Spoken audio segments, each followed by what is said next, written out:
Hello. കുറച്ച് ദിവസമായിട്ട് video ഇട്ടിട്ടില്ല, കുറച്ച് തിരക്കായിപ്പോയി. പക്ഷെ ആരും തന്നെ എന്നെ അന്വേഷിച്ചില്ല കേട്ടോ. എല്ലാവരും അവർക്ക് ഓരോരോ ആവശ്യങ്ങൾ കാണുമല്ലോ.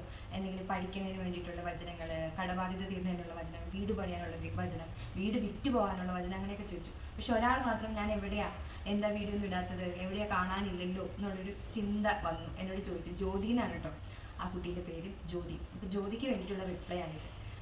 അപ്പോൾ എനിക്ക് തോന്നിയൊരു വചനമാണ് കേട്ടോ. ഹൃദയവിശുദ്ധിയുള്ളവർ ദൈവത്തെ കാണും. മത്തായി 5:8. ഞാനിപ്പോൾ ജ്യോതിയുടെ കമൻറ്റ് വായിക്കുമായിരുന്നു. അത് യേശു ഇങ്ങനെ സുവിശേഷം പറഞ്ഞതാണ്. മലകളുടെ മുകളിൽ വെച്ചിങ്ങനെ സുവിശേഷം പറഞ്ഞപ്പോൾ പറഞ്ഞതാണിത്. ഹൃദയവിശുദ്ധിയുള്ളവർ ദൈവത്തെ കാണുന്നു. ഇതിൻ്റെ മീനിങ് എന്ന് പറഞ്ഞിട്ടുണ്ടെങ്കിൽ, ഹൃദയവിശുദ്ധി എന്ന് പറഞ്ഞാൽ നമ്മൾ നിസ്വാർത്ഥമായിട്ട് ഒരാളെ സ്നേഹിക്കുക എന്ന് പറഞ്ഞാൽ നമ്മൾ ഒരു കാര്യം ചെയ്തു കൊടുത്തു. അപ്പം അയാൾ തന്നെ ചെയ്ത് തന്നെ അങ്ങനെയൊന്നുമില്ലല്ലോ. വേറൊരാളിൽ നിന്നായിരിക്കും നമുക്ക് ആ ഹെൽപ്പ് കിട്ടുക.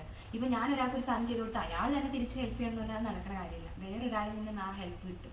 അതുപോലെ ജ്യോതിക്ക് ഞാനിപ്പോൾ എവിടെയാണെന്നോ എന്താണെന്നോ പറഞ്ഞിട്ട് ഒരു പ്രയോജനമില്ല.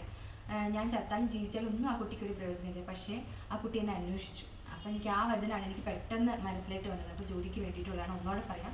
ഹൃദയവിശുദ്ധിയുള്ളവർ ദൈവത്തെ കാണും. അവർക്ക് ആ ദൈവ സാന്നിധ്യം ഉണ്ടാവും.